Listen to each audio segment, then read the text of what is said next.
So it has been about 18 months since we last looked at the realm of VR gaming as a whole, and a bunch has changed since then, with both major VR releases and indie hits hitting the scene and giving gamers even more options to choose from. And with me having more time to explore VR titles as of late, I thought now would be the perfect time to update our best of VR games list. Welcome to the simulation inside the simulation. I am Tooodamngolden, your VR Voyager, and today we'll be counting down the 10 best VR games right now. And making its way into the 10th spot on today's countdown is Compound, a fantastically developed retro roguelite shooter very much in the vein of the original Doom titles. And I have to say that while these type of games usually aren't my cup of tea, Compound is a resounding delight. Now, it uses the tried and true formula of players absolutely loving Nazi hunting, and gamers' primary objective will be to rid each level of zombie-like enemies before moving upwards in a battle against the always popular foe simply known as the Corporation, to rid the world of these lab-manufactured opponents. Compound has a nice range of enemies that you will encounter throughout your experience, and boasts some remarkably strong and responsive gunplay that just works so well in VR, and the overall fun that you get from this simple yet addictive gameplay loop almost makes up for the shoddy reloading mechanics that will undoubtedly cause gamers some initial frustration. However, the always changing procedurally generated levels, in combination with strong combat in a game with a clear and focused vision, have Compound standing as one of VR's 10 best experiences to be had in 2025. So at number 9, we are transitioning back to a familiar face as Into the Radius is CM Games' well-developed hardcore post-apocalyptic survival shooter, taking place 15 years after the Petrarsk event, an event of which reduced visibility to the point of almost complete darkness, brought up the appearance of an ever-present dark red orb in the sky known as the Radius, and triggered the appearances of strange creatures known by the locals as anomalies. The atmosphere in this one is one of the best ones I've experienced thus far in VR, and serves as a testament over to the boys at CM Games to creating a truly one-of-a-kind environment for gamers to enjoy. But for me at least, the best part of this game lies within all the little details, with things like having to manually load each magazine with bullets, cleaning and repairing magazines before traversing back into the Radius, or optimizing the space in your backpack so that everything is accessible during those intense moments, are the absolute highlights for me, in my opinion. This is a title that excels in creating tension all the way throughout and has found its way at number 9 on today's countdown. But with a bit more time and polish, guys, we could be seeing its successor, Into the Radius 2, taking its place on next year's countdown. Truthfully, the game barging in at number 8 today, Asgards RA 2, can probably be described as VR's most ambitious project to date, as this sequel is the result of purportedly VR's largest development team, and the love, care, and passion poured into Asgards RA 2 most definitely shows. The events of Asgards RA 2 occurred directly after the events of its predecessor, and this grand-scale adventure will see players assuming the role of 4 mortals all on their own distinct quest, which is a nice touch that really prevents this title from dragging on and keeps things remarkably fresh throughout your journey. These mortals all have their own unique abilities and weapons that really switches up their playstyles throughout this experience and gives you a wide variety of ways to dispatch enemies. The combat without a doubt steals the show in Asgards RA 2, balancing a nice arcade style of fighting with Sharp's physics engine that serves to enhance the overall immersion even further, and there is a little bit of something for everybody in this game, as Sanzaro has done a nice job of mixing in a fair bit of puzzle mechanics that, while frustrating at times, flow pretty well within the overarching narrative, and combine this with the scale and grandiosity of everything, it just works very well to create a unique and memorable VR experience, and it is locked in as VR's 8th best game right now. So full disclosure here at number 7, please be clear that I am only referring to the PC VR and PSVR 2 editions of our featured game, Alien Rogue Incursion, as while the Quest 3 version has seen improvements since its disappointing release, there is still no comparison between the different versions. But with that out of the way, Alien Rogue Incursion sees gamers playing as Colonial Marine Zula Hendricks, who alongside her synthetic counterpart Davis is on a mission to uncover the dark truths behind the mystery of the corporation, see there's that damn corporation again, behind the corporation ran planet Perdan. And from an atmosphere/vibe perspective, Alien Rogue Incursion is 1000% an Alien experience through and through, with every flicker of light, sound, and rounding of a corner leaving you feeling on edge. Perhaps not to the same degree of Alien Isolation, but nonetheless, I will like to say that the development team absolutely killed it in this regard. Now, the basic gameplay loop here sees players going even further into the facility, completing some sort of admittedly mundane task to progress forward in the narrative, all the while mending your footsteps, as each and every sound made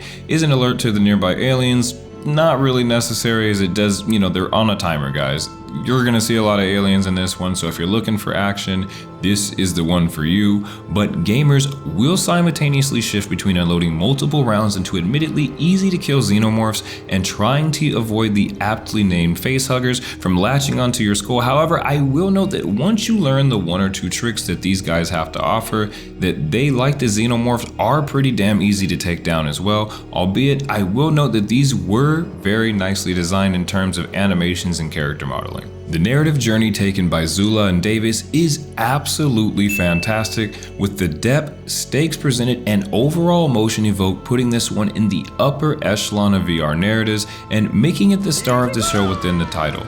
And as I don't really want to spoil anything for those of you who may not have played this one just yet, I'll kind of just leave it at that, but trust me when I say that this is a storyline that could fit well within the Alien film franchise, and this gripping tale in tandem with an awesome atmosphere and decent gunplay have Alien Rogue Incursion tapped as VR's 7th best game. So sliding down a couple positions from last year's list to number 6 is the indie darling Vertigo II, which again, in my opinion, was 2023's best PC VR release, which I know isn't exactly saying much, but make no mistake of it, Vertigo II is one of VR's most unique and well-produced experiences at the moment. This one touts a full 10-hour campaign and features the powerful tandem solid writing and an array of high-quality VR gameplay mechanics, as Vertigo II sees players advancing through 18 different chapters in an effort to reach the reactor core, as a barrage of robots, alien creatures, and other obstacles try to stop you from success along the way. Vertigo II has some of the best combat in VR, as players will get their hands on an assortment of crazy sci-fi weapons that handle like an absolute dream,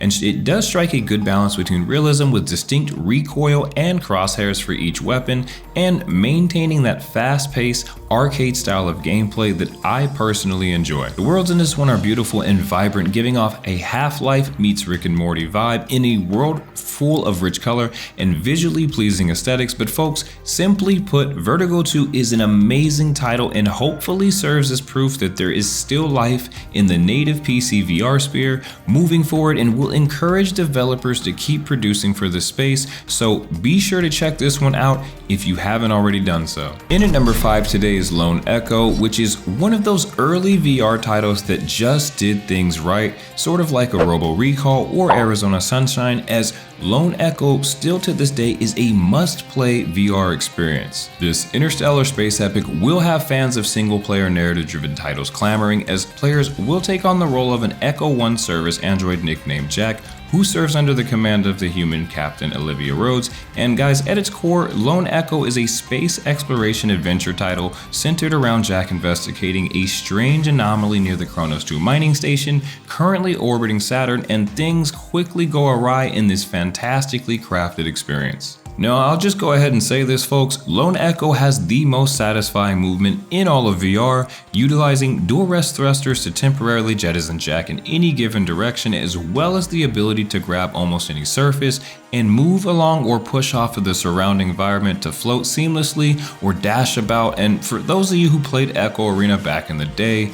you know exactly what I'm talking about. Lone Echo is an amazing experience that features both elite voice acting and storytelling, while simultaneously being gorgeous to look at and being one of the most immersive games in all of VR. And it's definitely one of those early VR blockbusters and early VR games that has stood this test of time. Just really quickly here guys, if you are enjoying today's video, just be sure to drop your boy a like and subscribe if you haven't already done so. It really does help out the channel. Coming in at number 4 is Arkan Age, which is the single best optimized at launch VR title I've played since Red Matter. And guys, this game is amazing, with the up close and personal melee skirmishes being of particular treat. Arkan Age is a VR adventure title set in the Biochasm, a terraformed fantasy world created by a great being known as the Grand Arborist, and it sees you, the gamer, assuming the role of a lizard-like creature known as the Nara, who are under siege by Hyperion's forces' neural corruption and must mine an energy source called Arcanite and regain contact with the Grand Arborist. And jumping right into the gameplay, this is a single-player narrative-driven experience that off of first impressions gives off a strong Stormland meets Dark Souls vibe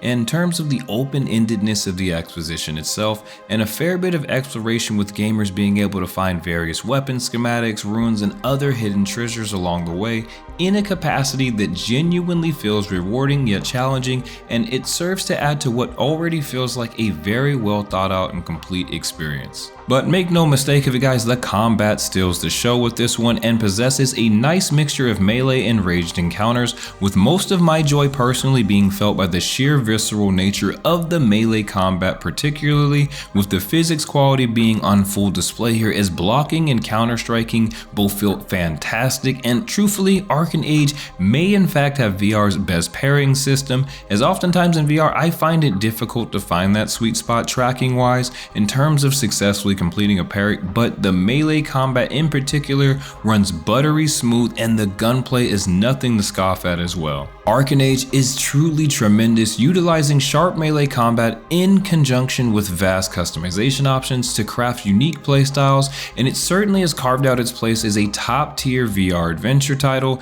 and it has the potential to stand amongst the best that the platform has to offer. And I am very curious to see how the team continues to build upon what is already such an amazing and fantastic game. So in at number 3 is a game that the more I play it, the more I enjoy the level of detail and care that the dev team poured into it, as Batman Arkham Shadow has very recently become my top rated Quest 3 game, as this game is a masterclass on not only how to build a game for Meta's Quest 3, but on how to once again release a complete product at launch. Imagine that. Arkham Shadow does an outstanding job of encapsulating the true Batman feel, as this feels very much in the same vein of an Arkham Origins or an Arkham Asylum in terms of the actual aesthetic, with gamers being able to do pretty much any and everything that players could do in the flat entries in the series, whether that's gliding from fixture to fixture to better position yourself around a group of enemies, using various Wayne Tech gadgets to surprise enemies, or simply strutting around using that signature black cape.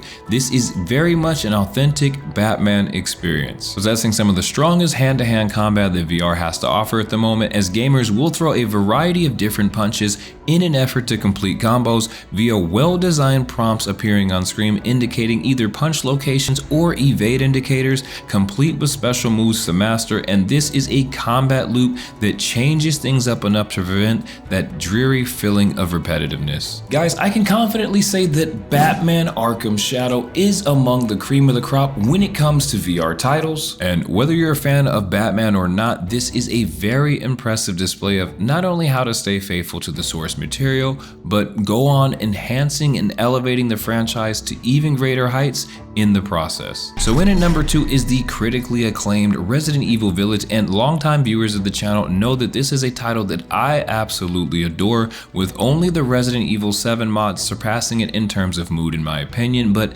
this of course is a VR port of an already stellar title, and its introduction to the VR sphere was very much needed at the time. And of course guys, this isn't a watered down experience either. This is the full Resident Evil Village game, with players jumping right into the dark and dreary adventure of Ethan Winters in this nicely crafted and highly detailed world as you attempt to rescue your kidnapped daughter in a mutant-filled village. The combat and gunplay are extremely amazing in this one guys, and I love the grand sense of scale provided, as the in-game world is truly breathtaking, and seeing Lady Demetru in an up-close and personal capacity really allows the gamer to appreciate just how massive she is when compared to Ethan. And thankfully, all of the endearing qualities of the flat version of this game exist within its VR counterpart, and action is always present throughout, and to me provides a more polished Resident Evil 4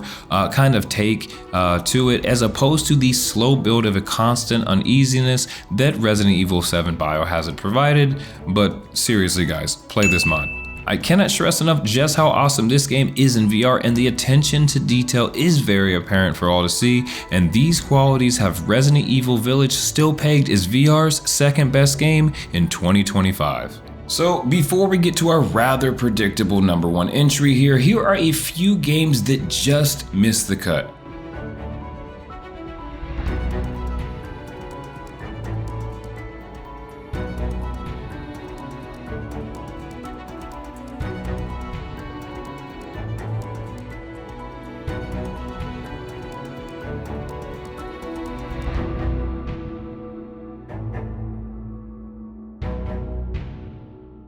So guys, it should be of no surprise to any of my fellow VR veterans that today's #1 game is HalfLife Alyx, as Valve's massive smash hit has set the standard in most VR gamers' minds for what the medium could and should be, and oddly enough, I have been seeing a lot of HalfLife Alyx is overrated or HalfLife Alyx is bad takes on the interwebs lately, and I'm here to say that no. I'd say that this is more of an example of dominance fatigue, similar to what we see in sports or TV and media, which is essentially the concept that people will inevitably grow tired of seeing the same team and or person win, which will eventually lead to people looking to nitpick and detract anything they can from them. Think Tom Brady and deflated footballs, Patrick Mahomes and the referee's affinity to do his bidding, or how quickly the world went from loving Kevin Hart to the notion of him not being funny quickly beginning to spring forth. People love to find and use anything they can do to knock off a winner. Hell, I'm even doing this instead of talking about, because I am truthfully tired of talking about this one's highly polished gameplay, tremendous gun handling, and the VR defining method of picking up items using the gravity gloves. Not to mention the nice mix of well-designed puzzles built to change the pace from time to time, which keeps things fresh throughout the duration of this one's 11 chapters. And truthfully, if I am looking for a singular criticism to harp on with regards to HalfLife Alyx, it is the blatant lack of any melee weapons, especially the goddamn crowbar, but even this issue has been alleviated with mods, and I know it's not on them to do this, but guys, that's all I've got. Simply put, HalfLife Alyx is a masterpiece, a classic, the single best representation of what VR gaming truly can be, and like I've said before, there isn't much to be said about HalfLife Alyx that hasn't already been said. If you have the ability to play this game and you haven't, then you are missing out on truly something special, as HalfLife Alyx is VR's best game at the moment. Simple as that. Thank you for watching.